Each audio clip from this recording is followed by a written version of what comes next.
মানুষের হৃদয় যখন বড় হয়, মানুষ যখন বিশাল মনের অধিকারী হয়, তখন সে মানুষকে ক্ষমা করতে জানে। আপনার স্ত্রী অন্যায় করেছে, মানুষ তো করে ফেলেছে, একই অন্যায় বারবার করে, তো আমিও তো একই গুনাহ বারবার করি আল্লাহর কাছে। আমি যদি তাকে মাফ করি, আল্লাহ আমাকে মাফ করবেন। এখন প্রশ্ন হলো, বারবার মাফ করলে সে তো সংশোধন হবে না, কি হবে? তার সংশোধনের চেষ্টা আমি করব, অবশ্যই আমি তার কল্যাণ চাইবো। আমি কি নিজের কল্যাণ আগে চাইবো না পরের কল্যাণ আগে চাইবো?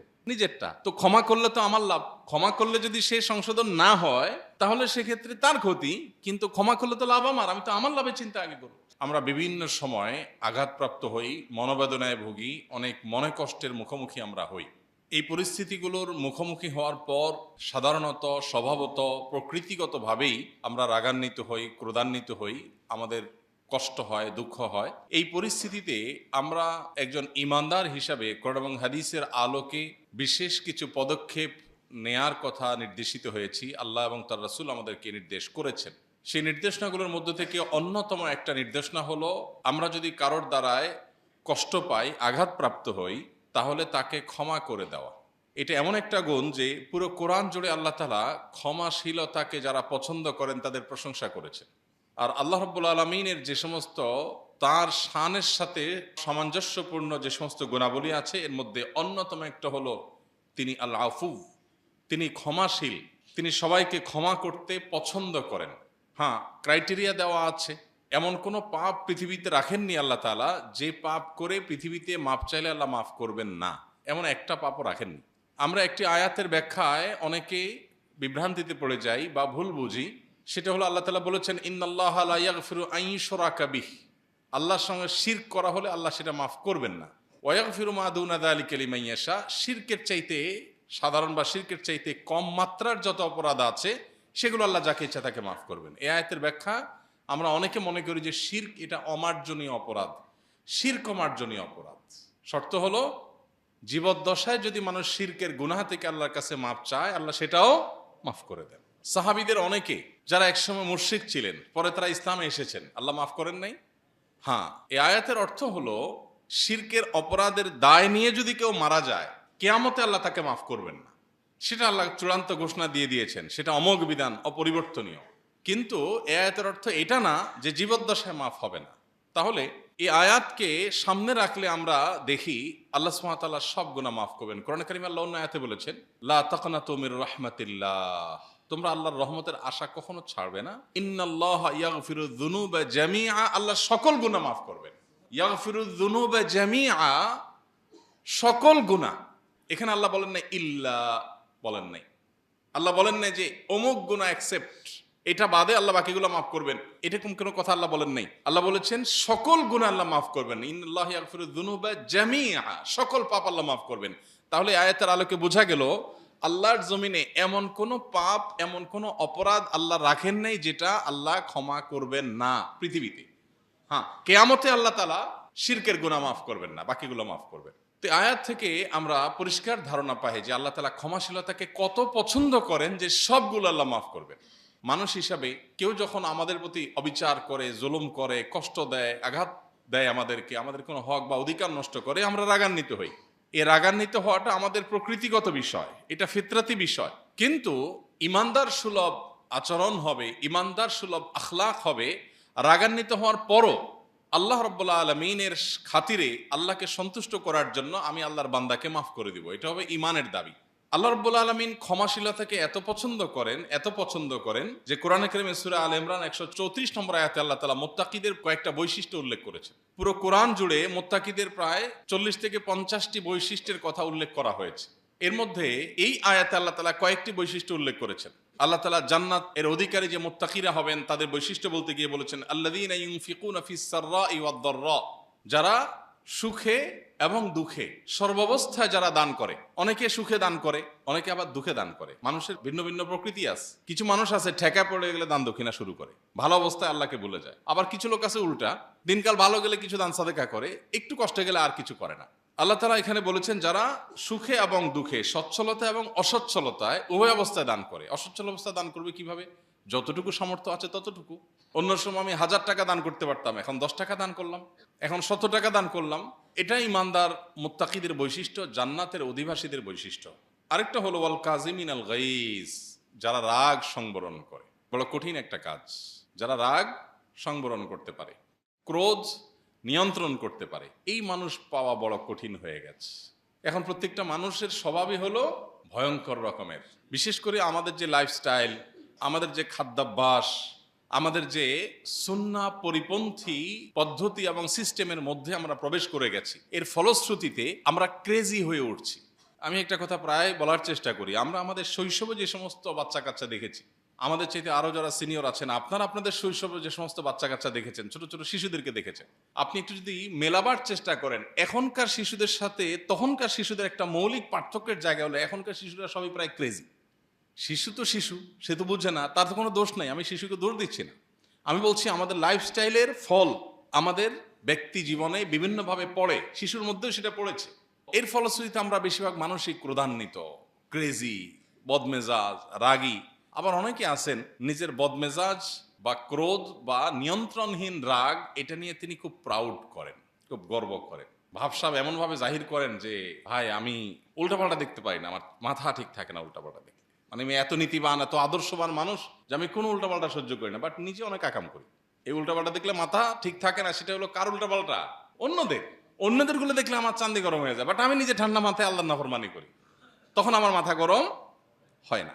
বাচ্চার ক্ষেত্রে বলবে অনেক রাগী, মানে বিশাল কিছু, উনি পিএইচডি করছে, বাচ্চা রাগী। আরে ভাই, বাচ্চা রাগী, তাকে কিভাবে আপনি প্যারেন্টিং করবেন, কিভাবে আপনার অভিভাবকত্বের জায়গা থেকে তার রাগকে কমাবার চেষ্টা করবেন, আপনি সেটা শিখেন। সেটা না শিখে আপনি এটাকে নিয়ে এমনভাবে বলছেন মনে হচ্ছে মারাত্মক রাগী।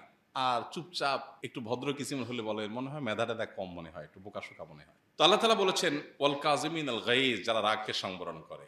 এখানে আল্লাহ বলেন নাই ওয়াল আদিমিন আল গাইজ, যাদের রাগ নাই, আল্লাহ তাদের প্রশংসা করেননি।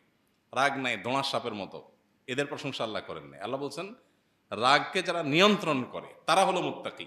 তার মানে রাগ থাকবে, কিন্তু যেখানে যতটুকু দরকার সেখানে ততটুকুর প্রয়োগ হবে, এটা হলো নিয়ন্ত্রিত রাগ। কোনো জায়গায় যদি মনে হয় আমি এই মুহূর্তে রাগের প্রকাশ ঘটাতে গেলে আমি নিজেকে নিয়ন্ত্রণে রাখতে পারবো না, পরে আমি আবার সরি বলার মতো পজিশনে যেতে হবে, যদি এরকম হয় তো এই আয়াতের নির্দেশনা হলো তাহলে আমি নিজেকে রাগটাকে আটকে রাখবো। ঠিক আছে, রাগটা আমি একটু পরে করবো। ধরেন একজনের সাথে আপনার ঝগড়া করার মতো একটা সিচুয়েশন তৈরি হলো, প্রচন্ড রকমের মেজাজ গরম হওয়ার মতো একটা কাজ করে বসছে। ধরেন বাসার ওয়াইফের সাথেই হলো, এখন চান্দি যখন গরম হয়ে গেছে, আপনি এখনই যদি তাকে বিষয়ে বলতে যান তাহলে যা বলা দরকার তার চেয়ে হয়তো বাড়িয়ে বলে ফেলবেন, সীমা লঙ্ঘন করবেন। এরপর একটা সময় আপনারই খারাপ মনে লাগবে, না বেশি বলা হয়ে গেছে। তাহলে আপনি এখানে প্ল্যান করেন, আপনি স্ত্রীকে বলেন যে তোমার এই বিষয়টা তোমার ভালো লাগে না, এটা নিয়ে তোমার সাথে আমার একটু ঝগড়া আছে, ঝগড়াটা আমরা দুপুর 3টার পরে করবো ইনশাআল্লাহ। 2 ঘন্টা 3 ঘন্টার গ্যাপ দিয়ে একটা টাইম ঘোষণা দেন, মানে বলে কয়ে যুদ্ধ যেটাকে বলে আর কি, কোনো ওই চোরাগুপ্তা হামলা না, বলে কই ঠিক আছে 3টার পরে আমরা 10 মিনিটের ডিউরেশনের ঝগড়া হবে, 3টা থেকে 3টা 10 পর্যন্ত, তুমি প্রস্তুত থেকো। আপনিও নিজেকে নিয়ন্ত্রণ করেন, দেখবেন যে এই 2-4 ঘন্টার ভিতরে আস্তে আস্তে সব প্ল্যান প্রোগ্রাম গোছানো হয়ে যাচ্ছে। অনেক কিছু যোগ বিয়োগ করার পর দেখবেন যে সবকিছু অনেক কিছু মিনিমাইজ হয়ে গেছে, হয়তো অল্প স্বল্প কিছু রয়ে গেছে, সেগুলো 2-4-5 ঘন্টা পরে বললে দেখবেন যে খুব স্বাভাবিকভাবে সুন্দরভাবে গোছায় আপনি বলতে পারছেন প্ল্যান করে। আর যদি বলেন না রাগ উঠছে এখন এটা বিহিত করে ছাড়বো, অফিস টফিস পরে, রাগ আজকে অফিস, এই ফেলা খাবো না, আগে রাগ করে ঝগড়া করে নি, তাহলে দেখবেন যে সরি বলা লাগছে। আল্লাহ রাব্বুল আলামিন এর জন্য বলেছেন ওয়াল কাযিমিন আল গাইজ, যারা রাগকে কন্ট্রোল করে। কন্ট্রোল করার মানে কি? ধরে রাখে, যখন ছাড়া দরকার তখন ছাড়ে, যতটুকু ছাড়া দরকার ততটুকু ছাড়ে। এরা কখনো লজ্জিত হতে হয় না, অনুতপ্ত হতে হয় না, এবং এই রাগ মানুষকে সংশোধন করে। আর এই যে লাগামহীন রাগ, নিয়ন্ত্রণহীন রাগ, সেটা নিজের চরিত্র নষ্ট করে, নিজের মেজাজ নষ্ট করে, আর মানুষের কাছেও তাকে খারাপ করে দেয়। এই জন্য রাগ নিয়ন্ত্রণ করবার বহু উপায় আছে। এটা একটা পলিসি, যেটা টাইম নিয়ে ঝগড়া করে ঘোষণা দেন, যত টাইম নিতে পারবেন তত দেখবেন রাগ প্রশমিত হয়ে গেছে। যত টাইম নেন সবচেয়ে ভালো হয় ডেট দেন, যে আজকে শুক্রবার, তোমার সাথে আমার সোমবার আসর টু মাগরিব ঝগড়া হবে, আসর টু মাগরিব, মাগরিবের আজান হয়ে গেছে, শেষ, টাইম শেষ, ঝগড়া এখনো শেষ হয় না, ওকে, তাহলে আমরা পরের দিন আবার সেকেন্ড ইনিংস ঘোষণা করি, আসরের পর থেকে আবার এখান থেকে আবার আমরা শুরু করবো, বাট আজান হয়ে গেছে, টাইম শেষ, আর না। এরকম বিভিন্ন রকম প্ল্যান প্রোগ্রাম করলে দেখবেন নিজের প্রতি নিজের হাসি চলে আসছে, আর আমি কি বোকামি করতেছি। কিন্তু আপনার রাগ ওঠার সাথে সাথে ঝেড়ে দিচ্ছেন, এরপরে বলবেন সরি। এই সরি বলতে বলতে আস্তে আস্তে ছোট হবেন। আল্লাহ তাআলা এর জন্য কোরআনে আমাদেরকে উৎসাহিত করেছে আমরা রাগ যেন সংবরণ করি। এরপরে আমাদের মূল পয়েন্টটা আল্লাহ বলেছেন ওয়াল আফিনা আনিন নাস, যারা মানুষকে ক্ষমা করে, এই মানুষগুলো মুত্তাকি, এরা জান্নাতের অধিবাসী। তাহলে যারা শক্ত ধরে থাকে, যারা খুব খুঁটা গেড়ে থাকে, যারা মানুষকে ক্ষমা করে না, এরা নিজেদেরকে এই মুত্তাকিদের গুণে গুণান্বিত দাবি করতে পারে না। আজকে পৃথিবীর যেদিকেই তাকাবেন, মানুষ দেখবেন দিন দিন শক্ত হয়ে যাচ্ছে, আমাদের হৃদয়গুলো, আমাদের মনগুলো অনেক শক্ত হয়ে যাচ্ছে, কঠোর হৃদয়ের হয়ে যাচ্ছে। আমরা কেউ কোনো অন্যায় করলে সেটাকে এমন ভাবে ধরে রাখি না, কেন করলো সে, কিভাবে করলো, কোনো অবস্থাতে তাকে আমি ক্ষমা করতেই পারি না। সেই আমি যে আরেকজনকে ক্ষমা করছি না, সেই আমি কিন্তু অন্যদের কাছ থেকে ক্ষমার আশা করি সকাল বিকাল। আমি যখন ভুল করি তখন কিন্তু আমি আশা করি যে এত বাড়াবাড়ি কি আছে, ঠিক আছে ভুল করছি, আমি তো স্বীকার করছি, মাফ করে দেন। কিন্তু আমরা সেটা করি না। প্রিয় ভাইরা আমার, এই ক্ষমা এটা হলো অনেকটা গাণিতিক সূত্রের মতো। আপনি যদি ক্ষমা করেন তো আল্লাহ তাআলা আপনাকে ক্ষমা করবেন। আপনি যদি ক্ষমা করতে না জানেন তাহলে আল্লাহর কাছ থেকে ক্ষমা পাওয়া এটা আপনার জন্য খুবই ডিফিকাল্ট, খুবই কঠিন একটা বিষয় হয়ে দাঁড়াবে। আল্লাহ সুবহানাহু ওয়া তাআলা কোরআনে কারিমে বলেন, ওয়ালিয়াফু ওয়ালিয়াসফাহু, মানুষ যেন অন্যকে ক্ষমা করে, মানুষ যেন অন্যের ভুল ত্রুটি দেখে উপেক্ষা করে। থাক, হয়তো না বুঝে করছে, হয়তো খেয়াল করে নাই, হয়তো ওই চিন্তা থেকে বলছে, হয়তো সে একটা পজিটিভ অর্থে বলছে, এরকম বিভিন্ন ব্যাখ্যা তার সপক্ষে দাঁড় করাবার চেষ্টা করে। আল্লাহ বলেছেন, এটা যদি কেউ করে, আল্লাহ তুহিব্বুনা আন ইয়াগফিরাল্লাহু লাকুম, তোমরা যারা ক্ষমা করো না মানুষকে, তোমরা যারা মানুষের ভুল উপেক্ষা করো না, তোমরা কি চাও না আল্লাহ তোমাদের মাফ করুক? এর মানে হলো, যদি আল্লাহ মাফ করুক এটা চাও, তাহলে আল্লাহর বান্দাদেরকে মাফ করা শেখো। আমরা এখন যেভাবে খুঁটা ধরে বসে থাকি, আমরা এখন যেভাবে শক্ত হয়ে বসে থাকি, বেশিরভাগ মানুষ মাফ করার ব্যাপারে বিশেষ করে, এটা কোনো ভালো গুণ না। আমরা হয়তো এক্ষেত্রেও শয়তান দ্বারা প্রতারিত হই, আত্মপ্রবঞ্চনার শিকার হই। আমাদের নিজেদেরকে মনে হয় যে আমি এত শক্ত খুঁটা ধরে বসে আছি মানে হলো আমি লৌহ মানব, আমি খুব শক্ত মানুষ, যা বলি তা করি, নিজেকে খুব বাহাদুর বাহাদুর মনে করি। এটা হলো সবচেয়ে বড় ভীরুতা, সবচেয়ে বড় ছোট লোকই। আর ক্ষমা করতে পারা এটা হলো সবচেয়ে বড় মানসিকতার ব্যাপার। এই জন্য কিয়ামতের ময়দানে আল্লাহর কাছ থেকে আপনি ক্ষমা কতটা আশা করেন? কোন এক মনীষী তার অধীনস্থ অন্যায় করেছে, ভুল করার পর বলল, সরি, আমার ভুল হয়ে গেছে, আর হবে না, মাফ করে দেন। তো তার কর্তা তিনি বললেন, তুমি কতবার মাফ চাইছে পর্যন্ত মনে আছে? একই ভুল তুমি বারবার করবা আর মাফ চাইতে থাকবা, তোমার মাফ করতে থাকবো, এটা কোনো কথা হলো? অধীনস্থ কাজের লোকটা বলল, আপনি আমাকে বেশি মাফ করা লাগবে না, অবশ্য আল্লাহর কাছে আপনি কতবার মাফ আশা করেন, আমাকে ওই হিসাবে মাফ করলেই চলবে। আমরা হলে তো চড় থাপ্পড় দিয়ে বসতাম না। তিনি সাথে সাথে নরম হয়ে গেলেন, হ্যাঁ তাই তো, আমি একই গুনাহ কতবার করি, আল্লাহর কাছে মাফ চাই, আল্লাহ যদি কিয়ামতের দিন আমাকে বলেন তুমি একই গুনাহ এতবার করছো, মাফ করবো না, আমার যাওয়ার কোনো জায়গা থাকবে? এজন্য আল্লাহ তাআলা পরিষ্কার বলে দিয়েছেন, ওয়ালিয়াফু ওয়ালিয়াসফাহু আলা তুহিব্বুনা আন ইয়াগফিরাল্লাহু লাকুম, তোমরা অবশ্যই অন্যদেরকে ক্ষমা করে দেওয়া উচিত, অন্যদেরকে উপেক্ষা করা উচিত। তোমরা কি চাও না আল্লাহ তোমাদের ক্ষমা করুন? তার মানে আল্লাহর ক্ষমাটাকে আল্লাহ তাআলা এখানে শর্তযুক্ত করেছেন যে তুমি যদি অন্যদেরকে ক্ষমা করো, আল্লাহ তোমাকে ক্ষমা করবেন। যে মানুষকে যত বেশি ক্ষমা করে, সে আল্লাহর কাছ থেকে তত বেশি ক্ষমার প্রত্যাশা করে ইনশাআল্লাহ। উপেক্ষা করা একটা বড় গুণ। কোরআনে কারিমে আপনি বারবার দেখবেন এই শব্দটা উল্লেখ আছে। আল্লাহ তাআলা তার নবীকে, তার রাসূলকে বলেছেন, ওয়া'রিদ আনিল জাহিলিন, জাহেল মূর্খরা আপনাকে যে কষ্ট দিচ্ছে, এদেরকে আপনি উপেক্ষা করেন। এই যে উপেক্ষা করা, থাক না, হয়তো আমি না দেখার ভান করেছি, মনে করি এটা স্বপ্নে ঘটছে, বাস্তবে ঘটেনি। এই উপেক্ষার এই গুণটা অনেক বড় একটা গুণ। এটার জন্য বিশাল বড় একটা হৃদয়ের প্রয়োজন হয়। যে যত বেশি ক্ষমা করতে জানে সে তত বড় মনের মানুষ, যে যত কম ক্ষমা করে সে তত ছোট মনের মানুষ। কারণ আপনি যদি কোনো একটা ময়লা সমুদ্রে ফেলেন, সমুদ্র ওটাকে ভ্যানিশ করে ফেলবে, ওই ময়লার কোনো আলামতও থাকবে না। কিন্তু আপনি ছোট্ট একটা কুয়ার মধ্যে যদি ফেলেন, ওটা ভেসে থাকবে। কুয়ার আয়তনটা ছোট, এই জন্য যেটুকু ময়লা পড়েছে সেটুকু সে প্রদর্শন করে বেড়ায়। আর সমুদ্রের আয়তন অনেক বড় হওয়ার কারণে বিশাল বড় বড় ময়লা আবর্জনা পড়লেও সেটা ভ্যানিশ করে ফেলে সে। কারণ এত ছোটখাটো জিনিস, এটা গোনার সময় তার নাই, এত বিশাল সে। তো মানুষের হৃদয় যখন বড় হয়, মানুষ যখন বিশাল মনের অধিকারী হয়, তখন সে মানুষকে ক্ষমা করতে জানে। আপনার স্ত্রী অন্যায় করেছে, মানুষ তো করে ফেলেছে, একই অন্যায় বারবার করে, তো আমিও তো একই গুনাহ বারবার করি আল্লাহর কাছে। আমি যদি তাকে মাফ করি, আল্লাহ আমাকে মাফ করবেন। এখন প্রশ্ন হলো, বারবার মাফ করলে সে তো সংশোধন হবে না, কি হবে? তার সংশোধনের চেষ্টা আমি করব, অবশ্যই আমি তার কল্যাণ চাইবো। আমি কি নিজের কল্যাণ আগে চাইবো না পরের কল্যাণ আগে চাইবো? নিজেরটা। তো ক্ষমা করলে তো আমার লাভ। ক্ষমা করলে যদি সে সংশোধন না হয়, তাহলে সেক্ষেত্রে তার ক্ষতি, কিন্তু ক্ষমা করলে তো লাভ আমার, আমি তো আমার লাভের চিন্তা আগে করবো। এই জন্য ভাইরা আমার, আমাদের হৃদয়গুলোকে একেবারে মানুষের প্রতি ক্রোধ, ক্ষোভ এগুলো থেকে মুক্ত করে ফেলা। এটার ফলে কি লাভ হয়? সবচেয়ে বড় লাভ হয় আখিরাতে আল্লাহ তাআলা আপনাকে ক্ষমা করবেন, এটা তো আছেই। দুনিয়াতে সবচেয়ে বড় লাভের জায়গাটা হলো আপনি নিজে সুখে থাকতে পারবেন, মানসিকভাবে আপনি প্রশান্তি পাবেন। কারণ যখন মানুষকে ক্ষমা করে, তখন মনের মধ্যে দুঃখ কষ্ট আর থাকে না, এগুলো ভ্যানিশ হয়ে যায়। আর ক্ষমা যদি আপনি না করেন, তাহলে কি হবে? কারোর প্রতি আপনার রাগ হয়েছে, রাগ হওয়ার কারণে আপনার মনে খুব প্রফুল্লতা অনুভব হবে, কেউ আপনাকে কষ্ট দিয়েছে, আপনি কষ্টটার কারণে তার প্রতিও কষ্ট ধরে রাখেছেন, এই যে অন্তরে ধরে রেখেছেন, এর ফলে কি আপনার মনটা অনেক ভালো থাকবে? আরো মনে কষ্ট বাড়বে না? মনে কষ্ট বাড়লে কি আপনি মানসিকভাবে সুখে থাকবেন? সারাক্ষণ আপনার যন্ত্রণা হতে থাকবে, দুঃখ হবে। আপনি অন্যকে ক্ষমা করবেন তার প্রয়োজনে না, যে ক্ষমা করলে তার লাভ হবে সেটা না, আপনি নিজের প্রয়োজনে অন্যকে ক্ষমা করবেন। আপনার প্রয়োজনের জায়গাটা কোথায়? যে আমি যদি ক্ষমা করি আমি নির্ভার হয়ে যাব, আমার অন্তরটা ফ্রেশ হয়ে যাবে, আমার অন্তরটা দুঃখটা থাকবে না। থাক, আমি মাফ করে দিস, এর বিনিময়ে আল্লাহ আমাকে মাফ করে দিবেন। সে অন্যায় করলে সে আল্লাহর সাথে বুঝে পড়াবে, আমি মাফ করে দিলাম, আমার কোনো দায় দাবি নেই।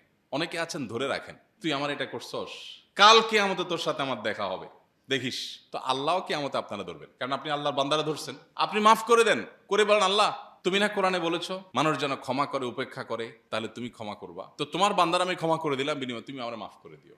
ব্যাস, এর চেয়ে বড় বিজনেস আর কিচ্ছু নাই। এই আমল করার জন্য আপনার কোনো পয়সা খরচ হবে না। মানুষকে ক্ষমা করতে পয়সা খরচ হবে? এটার জন্য আপনার কোনো ইনভেস্ট করতে হবে না। শুধুমাত্র মানসিকতার পরিবর্তন করা জরুরি, মনটাকে কোমল করা জরুরি, নরম করা জরুরি। এক সাহাবীর জান্নাতি হওয়ার এবং জান্নাতে তার অবস্থান ওহির মাধ্যমে আল্লাহর কাছ থেকে জানার পর যখন তিনি সাহাবীদের কাছে বললেন অমুকের ব্যাপারে এই সুসংবাদ, সে জান্নাতি, জান্নাতে তার অবস্থান আল্লাহ আমাকে জানিয়েছেন, তখন সাহাবা ইকরাম ওই ব্যক্তির ব্যক্তিগত আমলকে পর্যবেক্ষণ করবার জন্য উঠে পড়ে লেগে গেছে। আমরা যেরকম কেউ বড়লোক হলে অস্থির হয়ে যায়, এই লোকটা বড়লোক হয়েছে কি দিয়া, কি কাজ করে, চোরাকারবারি না মাদক, কোন পথে এত শর্টকাটে বড়লোক হলো, আমারও দরকার। আমরা যেরকম পাগল পড়া হয় দুনিয়ার জন্য, সাহাবীরা ছিলেন উল্টা।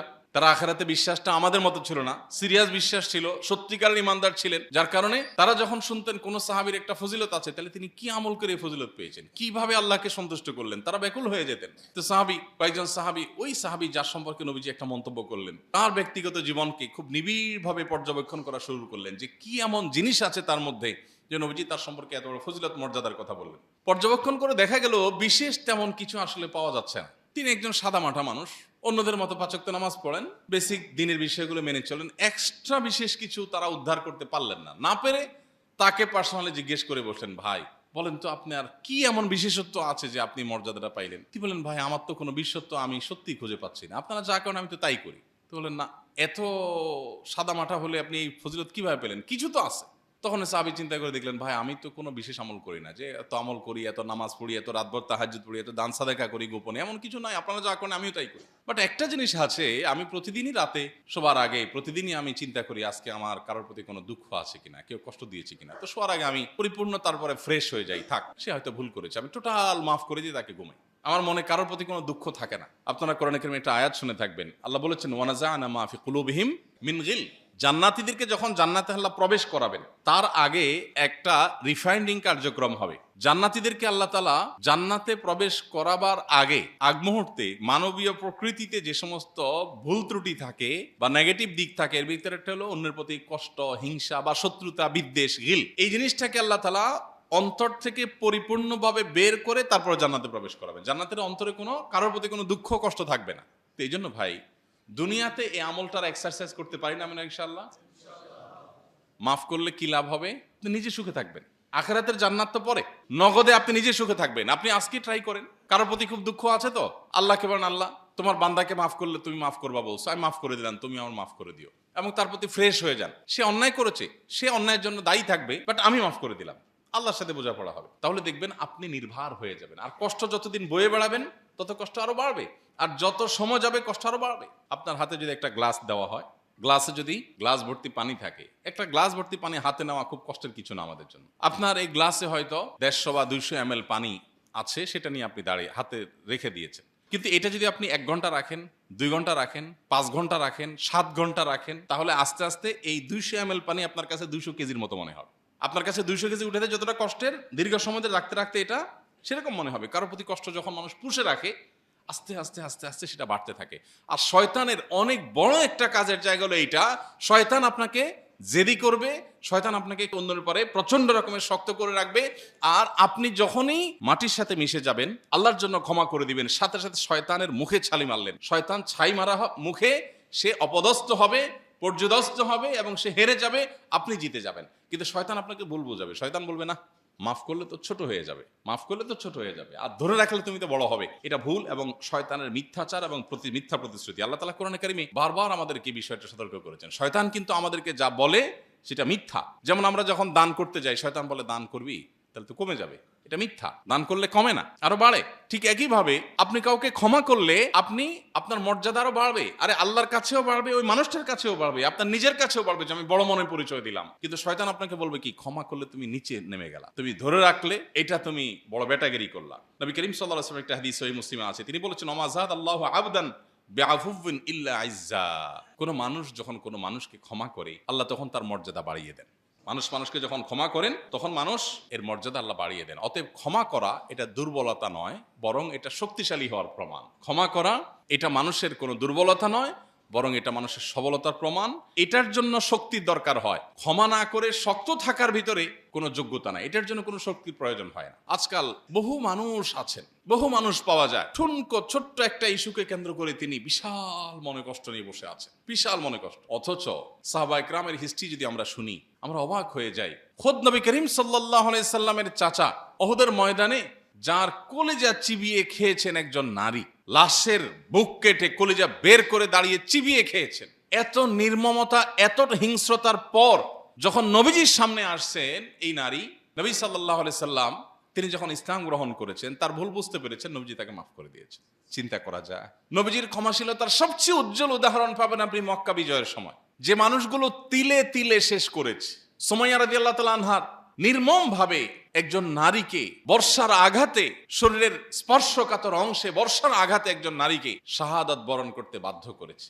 বেলাল রাদিয়াল্লাহু তাআলা আনহুকে উত্তপ্ত গরম পাথরের উপরে, যেটা চুলার আগুনের মতো গরম, এর উপরে শুইয়ে রেখে বেহুশ সেন্সলেস করে ফেলেছে। রাসূল আকরাম সাল্লাল্লাহু আলাইহি ওয়াসাল্লাম সিজদা গেছেন, তার মাথার উপরে, তার পিঠের উপরে ওঁটের নাড়ি বুড়ি এনে রেখে দিয়েছে। তার গলায় ফাঁস লাগে তাকে হত্যা করার চেষ্টা করেছে, তাকে মক্কায় থাকতে দেওয়া হয় নাই, বহু মানুষকে হত্যা করেছে। এত নির্মমতার পর নবীজি যখন মক্কা বিজয় করলেন, মক্কার চাবিকাঠি যখন তার হাতে, কাবা যখন তার হাতে, হাজার লাখো সাহাবী যখন তার অনুসারী, এখন সেই জালেম অত্যাচারী মানুষগুলো যখন বিড়ালের মতো গর্তে প্রবেশ করেছে, তিনি পরিষ্কারভাবে সবাইকে বলে দিলেন যে ইউসুফ আলাইহিস সালাম আরেকজন আল্লাহর নবী আমার আগে, ভাইয়েরা তাকে কূপে ফেলে দিয়েছিল, তিনি বলেছিলেন লা তাসরিবা আলাইকুমুল ইয়াউম, তোমরা তো সবাই ভীত সন্ত্রস্ত হয়েছো, আমি তোমাদের চিনতে পেরেছি, তোমরাই আমাকে ছোটবেলায় কূপে ফেলে দিয়েছিলে, মেরে ফেলার উদ্দেশ্যে আল্লাহ আমাকে রক্ষা করেছেন, আজ আমাকে মিশরের অধিপতি করেছেন, শাসক করেছেন, দায়িত্বপ্রাপ্ত গুরুত্বপূর্ণ ব্যক্তিত্ব করেছেন।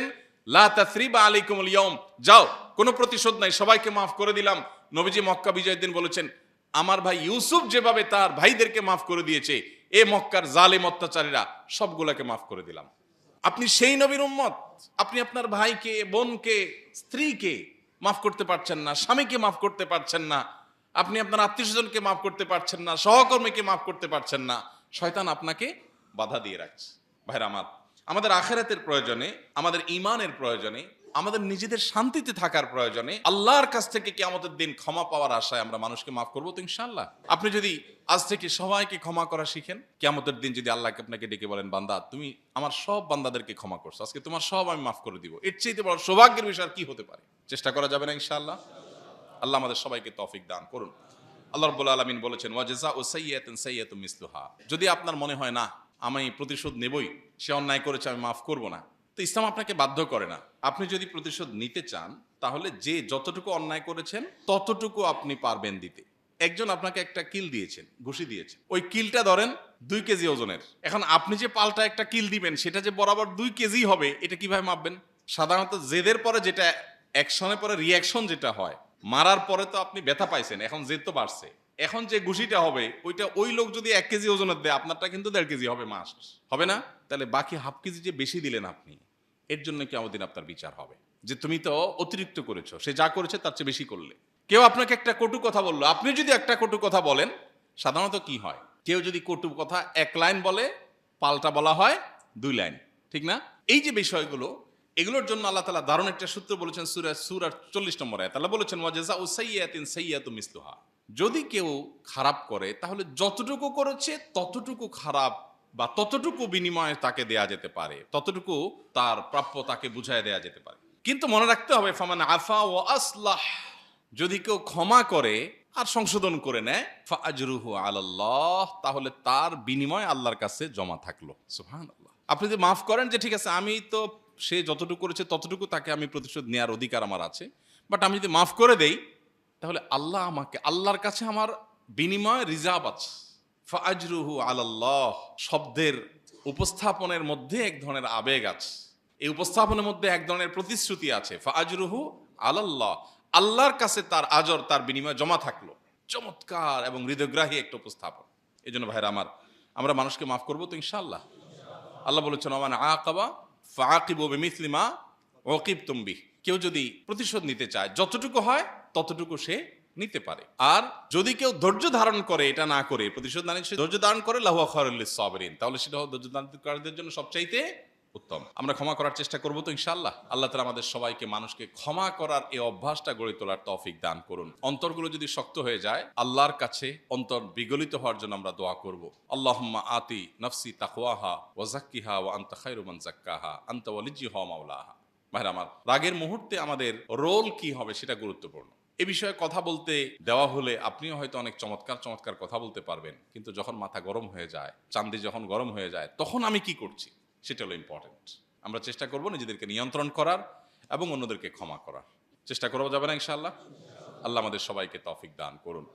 আমরা ক্ষমার চর্চা এখন থেকে শুরু করব, আজকে থেকে শুরু করব এবং সারা জীবন চর্চা করে যাব। এবং এটা করার ফলে নিজেকে কখনো পরাজিত মনে করব না। শয়তান কিন্তু আপনাকে মনে করবে যে তুমি ক্ষমা করলে তো হেরে গেলে। আসলে ক্ষমা করলে মানুষ হারে না, জেদ ধরে থাকলে মানুষ হেরে যায়। কার কাছে হারে?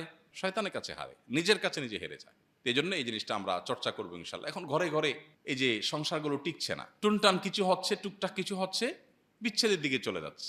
একসাথে কাজ করতে পারছে না, একসাথে সংসার করতে পারছে না, একসাথে কোথাও কিছু চলা যাচ্ছে না, ঝগড়া ঝগড়া এবং ঝগড়া। এর কারণ, অন্যতম একটা কারণ হলো যে ক্ষমাশীলতার এই গুণটা না থাকা। আল্লাহ রাব্বুল আলামিন আমাদেরকে এটার জন্য নানাভাবে নির্দেশ করেছেন। আপনারা লাইলাতুল কদরের একটা দোয়ার কথা জানেন। আমাদের আয়েশা রাদিয়াল্লাহু আনহা থেকে বর্ণিত যে নবী সাল্লাল্লাহু আলাইহি ওয়াসাল্লাম শিক্ষা দিয়েছেন, লাইলাতুল কদর বছরের সবচেয়ে সেরা রাত। এক রাতের ইবাদত হাজার মাসের ইবাদতের চাইতে উত্তম। সেই রাতের ইবাদতের মধ্যে একটা দোয়া আছে, যে দোয়াটা মাদানা আয়েশাকে নবী সাল্লাল্লাহু আলাইহি ওয়াসাল্লাম শিখিয়েছেন। সেই দোয়াটা কি? আল্লাহুম্মা ইন্নাকা আফুউন, আল্লাহ আপনি ক্ষমাশীল, তুহিব্বুল আফওয়া, আপনি কোনটাকে পছন্দ করেন? ক্ষমা করতে পছন্দ করেন, ক্ষমাশীলতাকে পছন্দ করেন। তার মানে কেউ ক্ষমা করলে তার এই ক্ষমাশীলতাকে আপনি পছন্দ করেন। তাহলে জেদ ধরে রাখাকে আল্লাহ পছন্দ করেন না। ফাফু আন্নি, অতএব আমাকে ক্ষমা করে দিন। তাহলে সেই দোয়ার মধ্যেও কিন্তু আল্লাহ যে ক্ষমাশীলতার গুণকে পছন্দ করেন এটা পাওয়া যায়। অতএব আপনার মধ্যে ক্ষমাশীলতার গুণ আছে, আপনি মানুষকে মাফ করতে পারেন, শুকর আদায় করেন। আপনার মধ্যে যে গুণটা আছে এটা আল্লাহ ভালোবাসেন। আর আপনার মধ্যে জেদের গুণ, ধরে রাখার গুণ আছে, তাহলে আপনি ক্ষমাশীলতার গুণ নাই, আল্লাহ আপনাকে ভালোবাসেন না। আল্লাহ আমাকে আপনাকে আমাদের সবাইকে আমলের তৌফিক দান করুন।